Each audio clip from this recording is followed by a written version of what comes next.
วิธีการทำงานของชุดอุปกรณ์ตรวจจับเสียง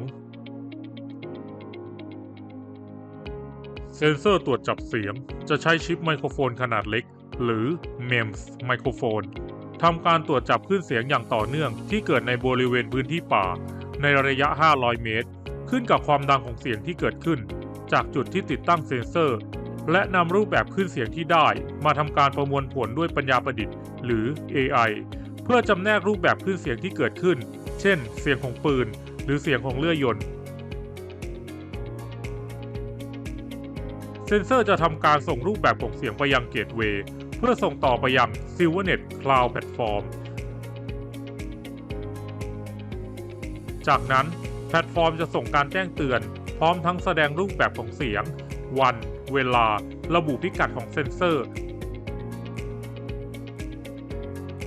และแผนที่นำทางไปยังพื้นที่ที่ตรวจจับได้